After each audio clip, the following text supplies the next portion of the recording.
दोस्तों इस बार नवरात्रि पूरे 9 दिनों तक मनाई जाएगी। ना एक भी दिन कम ना ज्यादा, पूरे 9 दिनों तक मनाई जाएगी। माँ शेरोबाली की विशेष रूप से पूजा आराधना की जाएगी। शारदीय नवरात्रि का महापर्व इस बार 2023 में 15 अक्टूबर दिन रविवार से शुरू होकर 23 अक्टूबर सोमवार के दिन समाप्त होंगे। ऐसे में शारदीय नवरात्रि पर माता दुर्गा की कृपा पाने के लिए कलश स्थापना का शुभ मुहूर्त है 15 अक्टूबर को दिन में 11:44 से दोपहर 12:30 तक कलश स्थापना का शुभ मुहूर्त रहेगा। दोस्तों हमारी भारतीय संस्कृति में छोटी या बड़ी किसी भी तरह की पूजा को करने के कुछ निश्चित नियम निर्धारित किए गए हैं और इन नियमों का पालन करते हुए ही हमें पूजा पाठ करनी चाहिए, क्योंकि तभी हमारी पूजा का कोई अर्थ होता है और हमारी आराधना का फल हमें मिलता है। दोस्तों कई बार हम पूरी श्रद्धा और भक्ति से पूजा पाठ तो करते हैं, लेकिन फिर भी हमारी मनोकामना पूरी नहीं हो पाती है, हमारे कष्टों का निवारण भी नहीं हो पाता है और हमें मानसिक शांति भी नहीं मिल पाती है। ऐसा क्यों होता है? आखिर क्यों आपको आपकी पूजा का मनोवांछित फल प्राप्त नहीं होता और आपका मन भी हमेशा शांत रहता है? इसका कारण यह भी हो सकता है कि आपकी पूजा करने का तरीका शायद गलत हो, या आप पूजा करते समय कुछ जरूरी चीजों को भूल रहे हैं, या फिर कोई ऐसी भूल कर रहे हैं जिसकी वजह से आपकी आराधना ईश्वर तक नहीं पहुंच पा रही है। दोस्तों हमारे शास्त्रों में जितनी भी पूजा सामग्री बताई गई है उनमें सभी वस्तुओं की अपनी एक विशेषता और महत्व है। चाहे कुमकुम हो, रोली हो, चावल हो, कपूर हो, या फिर धूप, दीप और नैवेद्य इत्यादि हो। जब भी हम विधि विधान से पूजा पाठ करते हैं तो इन सभी पूजा सामग्रियों का इस्तेमाल करने का एक विशिष्ट क्रम निर्धारित होता है और उसी क्रम का हमें पालन करना चाहिए। आज हम आपको ऐसी कुछ बातें बताएंगे जो हमें पूजा करते समय हमेशा ध्यान में रखनी चाहिए। साथ ही भगवान श्री कृष्ण के अनुसार ऐसी वो कौन सी चीज है जिसे पूजा घर में रखने से सुख, समृद्धि और ऐश्वर्य की प्राप्ति होती है। आइए जान लेते हैं। लेकिन दोस्तों उससे पहले अभी तक आपने हमारे चैनल को सब्सक्राइब नहीं किया है तो चैनल को सब्सक्राइब करके बेल आइकन जरूर दबाइएगा और वीडियो को लाइक जरूर करें। पूजा करते समय सबसे पहले तो ये देखिए कि आपका मंदिर सही दिशा में है या नहीं। वास्तु के अनुसार घर में मंदिर हमेशा ईशान कोण यानी कि उत्तर पूर्व दिशा में होना चाहिए। प्रतिदिन सुबह उठकर स्नान आदि से स्वच्छ होकर तथा साफ कपड़े पहनकर ही नियम पूर्वक भगवान की पूजा करनी चाहिए और सुबह शाम ईश्वर के सामने एक दीपक अवश्य ही जलाना चाहिए। मंदिर और उसके आसपास की जगह साफ सुथरी रखें। भगवान को नहलाकर कुमकुम का तिलक लगाकर फूल चढ़ाने चाहिए। हालांकि प्रत्येक घर में पूजा के नियम होते हैं, उन्हीं को ध्यान में रखकर एक क्रमबद्ध तरीके से पूजा करें। याद रखिए कि भगवान के भोग को कभी भी पूजा के पहले चक्कर झूठा ना करें, इसे सूंघना भी घोर पाप माना जाता है। और साथ ही भगवान पर चढ़ाए जाने वाले फूलों को या फिर धूप, दीप, अगरबत्ती तथा अन्य किसी भी पूजा सामग्री को कभी भी सूंघकर नहीं देखना चाहिए। इसे शास्त्रों की दृष्टि से बिल्कुल भी सही नहीं माना जाता। दोस्तों घंटी तथा शंख को लोग कभी भी और कैसे भी बजा लेते हैं, लेकिन ध्यान रहे कि पूजा करते समय घंटी तथा शंख आदि को बजाने के कुछ विशेष नियम हैं। हमें केवल आरती के समय ही घंटी और शंख को बजाना चाहिए। इससे वातावरण की नकारात्मक ऊर्जा सकारात्मक ऊर्जा में बदल जाती है। दोस्तों हमारी हर पूजा में कलश का एक अलग ही महत्व होता है। शास्त्रों में कलश को पूर्णता का प्रतीक माना गया है। चाहे वो सत्यनारायण की पूजा हो, दीपावली या नवरात्रि का पर्व हो, या फिर किसी भी प्रकार का उत्सव या मांगलिक कार्य हो, कलश की स्थापना किए बिना सभी अधूरा है। पूजा में कलश का उपयोग देवताओं का आह्वान करने के लिए किया जाता है। ईश्वर के सामने तांबे के कलश में पानी भरकर रखना इतना शुभ होता है कि यदि हम अपनी रोज की पूजा करते समय भी भगवान के सामने तांबे के कलश में पानी भरकर रखें तो इसका चमत्कारिक प्रभाव हमें अवश्य ही देखने को मिलता है। इसके लिए मुख्य रूप से तांबे का ही कलश लें। कलश पर कुमकुम से स्वास्तिक चिन्ह बनाकर उस पर अक्षत चिपकाएं और मौली बांधें। फिर कलश में शुद्ध पानी भरकर उसमें थोड़ा सा गंगा जल मिला लें। कलश को भगवान के दाईं ओर रखें। फिर भगवान की पूजा करते समय कलश की भी पूजा करें। फिर पूरे मन से भगवान के साथ साथ कलश को भी नमस्कार करें और सभी पवित्र नदियों का आह्वान करें। ये कलश और इसमें भरा हुआ पानी दूसरे दिन की पूजा तक ऐसे ही रहने दें और फिर पूरे घर में छिड़क कर बचा हुआ पानी घर में लगी तुलसी में डाल दें। यकीन मानिए, इस अभिमंत्रित जल से दिन भर एक सकारात्मक ऊर्जा निकलती रहती है, जिसके चमत्कार की वजह से आपका पूरा घर अद्भुत शांति से भर जाएगा। इसके पीछे शास्त्रों में अनेकों कारण बताए गए हैं। शास्त्रों में कलश को सुख और समृद्धि का प्रतीक माना गया है। जिस प्रकार जल ही जीवन है और कलश में हम जो जल भरकर रखते हैं उसकी पूजा करने से हमारा घर और आसपास का वातावरण भी जीवन से भरपूर और सुख समृद्धि से भर जाता है। तो दोस्तों, रोजाना आप भी अपने मंदिर में कलश में पानी भरकर अवश्य रखें। आपको इसका अवश्य लाभ होगा। दीपक जलाने के कितने ज्यादा फायदे आपको अपने जीवन में मिलते हैं और किस प्रकार आपको दीपक जलाना चाहिए, कौन सी दिशा में, जिससे आप बहुत ज्यादा तरक्की प्राप्त कर सके और अपने जीवन में सभी बाधाओं को खत्म कर सके। सबसे पहली बात तो आपको ध्यान में रखनी चाहिए कि अपने घर के मंदिर में रोजाना ही आपको दीपक जलाना चाहिए। कभी भी ऐसा नहीं होना चाहिए कि आपने दीपक ना जलाया हो, क्योंकि घर के मंदिर में रोजाना दीपक जलाना बहुत ही जरूरी होता है। इसी से आपके घर से सभी निगेटिव एनर्जी बाहर निकलती है। अगर आप कोई भी दीपक नहीं जलाते हैं घर के मंदिर में या फिर अपने घर में शाम के समय, तो इससे आपके घर का वातावरण बहुत ज्यादा निगेटिव तो होता ही है, आपके घर की परेशानी भी बहुत ही ज्यादा बढ़ने लगती है। घर का जो मुखिया होता है उसे बहुत ज्यादा ही मेहनत करनी पड़ती है। इसकी वजह से परेशानी, डिप्रेशन और टेंशन में घर का मुखिया पहुंच जाता है। शाम का समय हिंदू धर्म में बहुत ही ज्यादा महत्वपूर्ण माना जाता है और जो लोग शाम के समय कभी भी घी का दीपक या फिर तेल का दीपक अपने घर में नहीं जलाते हैं तो उनके घर में हमेशा ही मुसीबत बनी रहती है। यानी कि एक मुसीबत से निकलते हैं तो दूसरी मुसीबत में उससे पहले ही फंस जाते हैं और हमेशा ही धन की समस्याएं, परेशानियां बढ़ती रहती हैं।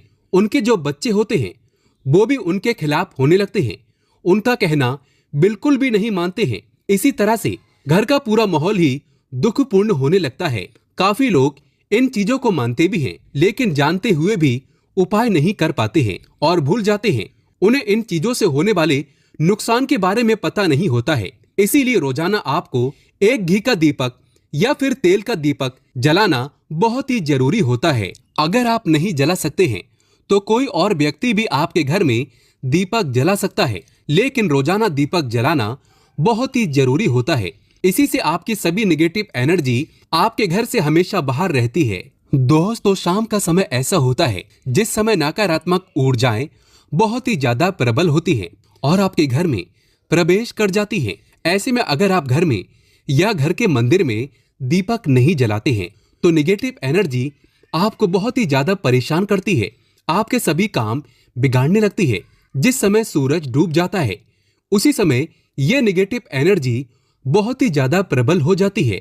उसी समय आपको मुंह हाथ पैर धोकर दीपक जलाना चाहिए। अगर आप खुद नहीं कर सकते हैं तो कोई और व्यक्ति भी आपके लिए ऐसा कर सकता है। दोस्तों, अब जिस घर में बहुत सारे लोग बीमार रहते हैं या फिर बीमारी कभी भी ठीक नहीं होती है तो यह भी एक संकेत होता है कि आपके घर में बहुत ही ज्यादा नकारात्मक ऊर्जाएं हैं जो परेशानियों को, बीमारियों को, मुसीबतों को बहुत ही ज्यादा बढ़ा रही हैं। इन सभी चीजों को खत्म करने के लिए आपको अपने घर में जब सूरज ढल जाता है तो उस समय घी का दीपक या फिर सरसों के तेल का या फिर तिल के तेल का दीपक भी पूर्व दिशा में आप जला सकते हैं। लेकिन रोजाना इन चीजों को करना बहुत ही जरूरी है, तभी आपको इसके लाभ मिल पाते हैं। अगर आपके घर में धन से जुड़ी समस्याएं, नौकरी, व्यवसाय से जुड़ी हुई कोई भी समस्याएं हैं, अगर ऐसी समस्याएं बहुत ही ज्यादा होती हैं तो आपको अपने घर के उत्तर दिशा में रोजाना ही घी का दीपक जलाना चाहिए। इसे एक भी दिन आप मिस ना करें। अगर आप रोजाना उत्तर दिशा में घी का दीपक जलाते हैं तो इससे आपकी धन से जुड़ी हुई समस्याएं खत्म हो जाती हैं। जिन लोगों को नौकरी नहीं मिलती है तो उनको भी नौकरी मिलने लग जाती है। और अगर वही व्यक्ति जिसको परेशानी है और वही अगर रोज दीपक जलाता है तो इससे मिलने वाले फायदे और भी ज्यादा हो जाते हैं। शाम के समय घी का दीपक या फिर तेल का दीपक जलाना बहुत ही जरूरी होता है। आप कभी भी इन चीजों को नजरअंदाज ना किया करें, क्योंकि इन्हीं से आपके जीवन में परेशानियां बढ़ जाती हैं और आपको मुसीबतों का सामना करना पड़ सकता है। आपको ये जानकर हैरानी होगी कि जो भी घी का दीपक आप जलाते हैं, उससे जो निकलने वाली ऊर्जाएं होती हैं, वो आपके घर में जब फैलती हैं, तो इससे घर का माहौल एकदम से सुख में बनने लगता है, यानी कि पॉजिटिव होने लगता है। घर के सभी लोग शांति से रहने लगते हैं। इसी प्रकार से जो तेल का दीपक होता है, ये भी जब जलता है तो इससे आपके आसपास जितनी भी नकारात्मक ऊर्जाएं हैं वो खत्म हो जाती हैं, क्योंकि इन दीपकों से निकलने वाली जो ऊर्जाएं होती हैं, धुआं होता है, वो निगेटिव एनर्जी को बाहर निकालता है और आपके आसपास की एनर्जी को पॉजिटिव बनाता है। तो ये बहुत ही जरूरी चीजें हैं। शाम के समय कभी भी आप इन चीजों को कभी मिस ना किया करें, तभी आप अपने जीवन में सफलता पा सकते हैं और आपकी जितनी भी मनोकामनाएं हैं वो भी पूरी होती हैं। दोस्तों, अब जानते हैं घर के मंदिर में माचिस क्यों नहीं रखना चाहिए। अगर आप मुरझाए हुए फूल, अगरबत्ती की राख और माचिस की तीलियां भगवान के स्थान पर रखते हैं, तो इससे आपके घर में कभी भी बरकत नहीं होगी। माचिस की तीली को पूजा रूम में नहीं फैलाना चाहिए। किसी भी तरह से पूजा रूम को गंदा नहीं रखना चाहिए। इससे आपके घर में भगवान का वास कभी नहीं होगा। वास्तु शास्त्र में माचिस जलने के बाद और उसका प्रयोग होने के बाद बहुत ही अशुभ मानी जाती है। माचिस की राख कभी घर में नहीं रखना चाहिए। इसे तुरंत हटा दें। इसे अच्छा नहीं माना जाता। इससे घर में कलेश बढ़ते हैं। घर के मंदिर में माचिस की तीली, माचिस की डिब्बी नहीं रखना चाहिए। माचिस मंदिर से थोड़ा दूर रखें, यानी मंदिर में ना रखें। प्रयोग होने के बाद माचिस हटा दें। माचिस की एक तीली भी मंदिर के आसपास नहीं होना चाहिए। साथ ही साथ घर के मंदिर में धन रखना आवश्यक है, लेकिन फटे पुराने नोट मंदिर में नहीं रखना चाहिए। इससे उल्टा आपके जीवन में धन की हानि होगी, परिवार में दुखों का आगमन होगा। दोस्तों, मंदिर में रखे धन को कभी भी किसी को उठाकर नहीं देना चाहिए, नहीं तो आपके घर की लक्ष्मी दूसरों के घर चली जाएगी। ऐसे धन को हमेशा संभाल कर रखें। दोस्तों, हम अपने घर के पूजा घर में पूजा पाठ करते हैं और मूर्ति आदि रखते हैं। दोस्तों, मूर्ति का क्या महत्व होता है, आज हम आपको इस वीडियो के माध्यम से बताने वाले हैं। जिस घर के पूजा घर में एक साथ ये दो मूर्तियां होती हैं, वहां पर बनता है राजयोग और दुनिया आपके कदमों में आ जाती है। कहने का तात्पर्य यह है कि आपको सर्व सुख प्राप्त हो जाता है, जिसकी आपने कल्पना की है, जिसकी आपने मनोकामना मांगी है।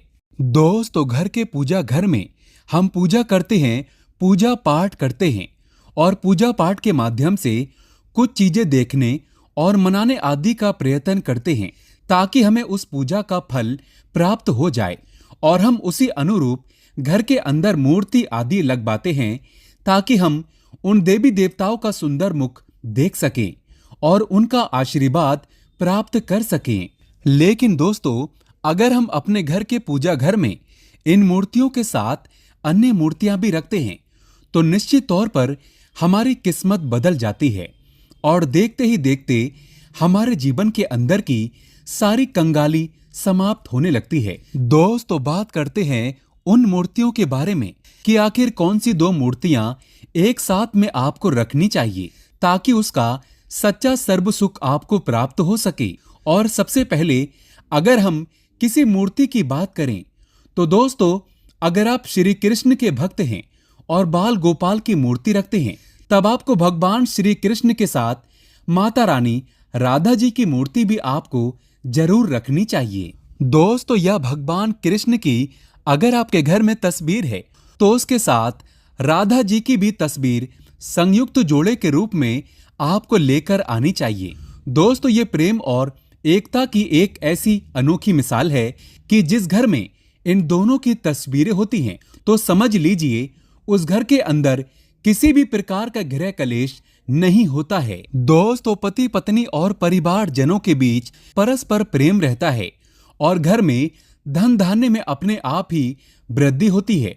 इसीलिए यह जरूरी माना गया है, अगर आप भी इन मूर्तियों को रखते हैं, तो निश्चित तौर पर आपके जीवन में अपने आप ही फायदा प्राप्त हो जाएगा।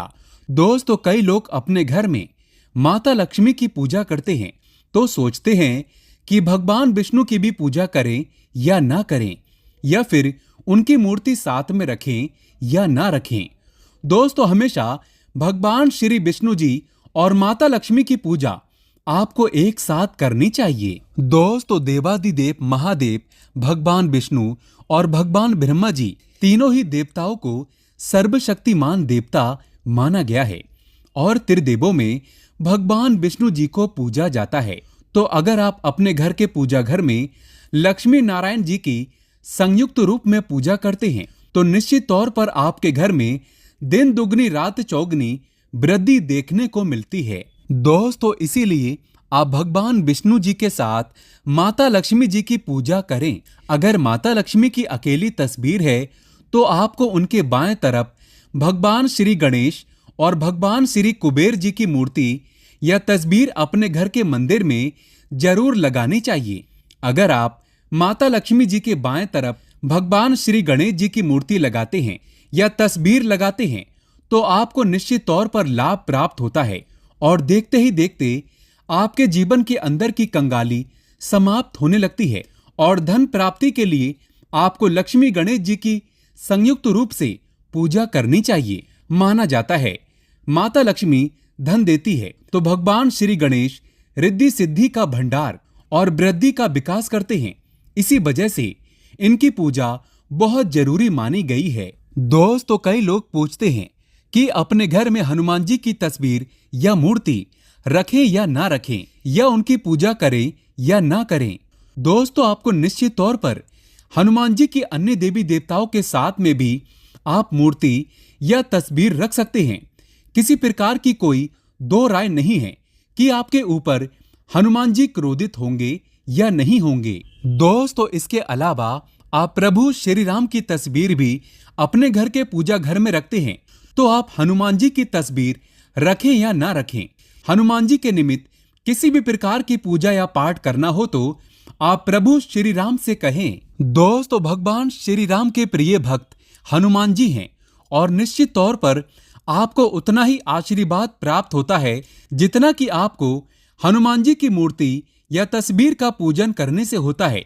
या फिर आप क्या करें, श्री राम दरबार की तस्वीर अपने घर में लेकर आएं और श्री राम दरबार की तस्वीर का पूजन करें, या उनकी मूर्ति या उनके किसी प्रकार की कोई चीज आपके पास है तो आप उनका पूजन करें।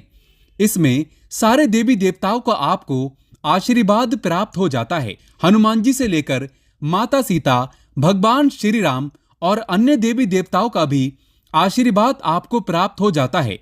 तो निश्चित तौर पर अपने घर के पूजा घर में एक साथ आप ये तस्वीर रख सकते हैं। आपके जीवन में राजयोग की प्राप्ति हो जाती है। दोस्तों, इसी तरह अगर आप अपने घर के पूजा घर में या किसी अन्य स्थान पर अगर कोई तस्वीर रखना चाहते हैं और उसे लगाकर अपने घर में लाभ प्राप्त करना चाहते हैं तो अपने घर में या पूजा घर में आपको निश्चित तौर पर त्रिदेवों की तस्वीरें या मूर्ति एक ही स्थान पर लाकर जरूर रखनी चाहिए। ब्रह्मा, विष्णु और महेश, इन तीनों की संयुक्त रूप से इनकी एक साथ तस्वीर अपने घर के मंदिर में या अपने घर में कहीं भी लाकर रख देनी चाहिए।